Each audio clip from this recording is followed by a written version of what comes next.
ఏమైంది? ఎందుకలా అరుస్తున్నావు? చూడు నానమ్మా, వదిన ఛాలెంజ్ గెలిచింది కదా. ఇప్పుడు గెలిచినందుకు వదిన ఛాలెంజ్ ప్రకారం షాప్ ఓపెనింగ్ చేయించాలి కదా. ఇప్పుడేమో వీలు లేదంటున్నారు.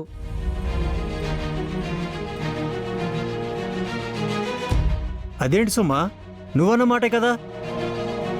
ఆ ఛాలెంజ్లో గెలిస్తే వాడితో షాప్ ఓపెన్ చేస్తా అన్నావు కదా, మళ్ళీ ఇదేంటి? అప్పుడు ఒప్పుకున్నాను, కానీ ఇప్పుడు కుదరదు అంటున్నాను. అంటే నీ ఇష్టం వచ్చినట్టు నిర్ణయాలు మార్చేసుకుంటావు మమ్మీ? అంతా నీ ఇష్ట ప్రకారమే జరగాలంటావా? అవునరా, నా ఇష్ట ప్రకారమే జరగాలి. ఎందుకంటే ఇది నా ఇల్లు, నా సంపాదన, నా కష్టార్జితం.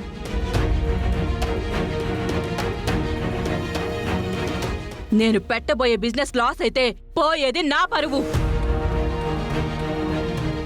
నీ కారణంగా నేను నలుగురిలో తలదించుకోలేను.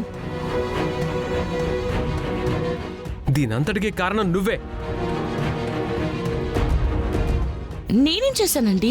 ఏం చేయడం ఏంటే? కాంపిటీషన్లో గెలిచావు, బానే ఉంది, కాదనట్లేదు. నువ్వు గెలిచావు కాబట్టి ఛాలెంజ్ ప్రకారం నేనే షాప్ ఓపెనింగ్ చేయాలంటున్నాడు వాడు. చూసావు కదా మా మమ్మీ ఎంత బాధపడుతుందో. మేమెవ్వరం చెప్పినా వాడు వినట్లేదు. నువ్వు చెప్తేనే వాడు వింటాడు. మర్యాదగా వాడిని వద్దని చెప్పు. మా మమ్మీ బాధపడితే నేను చూడలేను. లేదు, ఎవరు బాధపడితే నాకేంటి, నేను గెలిచాను కాబట్టి నా మాటే నెగ్గాలంటావా? మీ ఇష్టం వచ్చినట్టు చేసుకోండి, తర్వాత ఏం చేయాలో నేను చేస్తాను.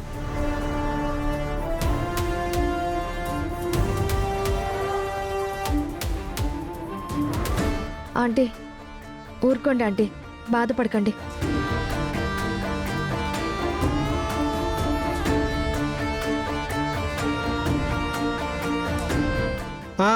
నీ మాట నెగ్గించుకోవడానికి నువ్వేమి ఇలా బాధపడుతున్నట్టు నటించక్కర్లేదు.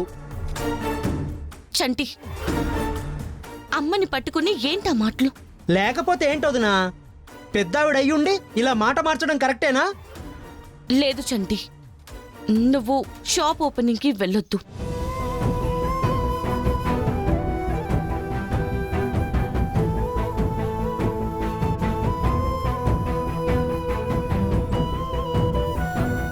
అదేంటమ్మా నువ్వు కూడా అలా అంటావు? మరి ఏమనమంటారు బామ్మగారు? ఇప్పుడు ఆయనకి ఇష్టం లేదు, అత్తగారికి కూడా ఇష్టం లేదు.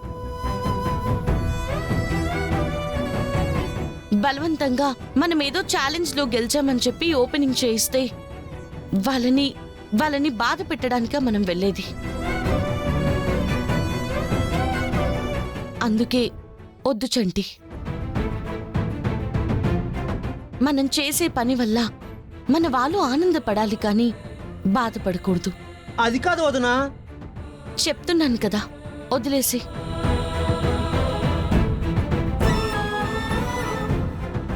అత్తయ్య, మీరనుకున్నట్టే చేయండి. చంటి మేము ఎవరమో అటు సైడ్ రాము.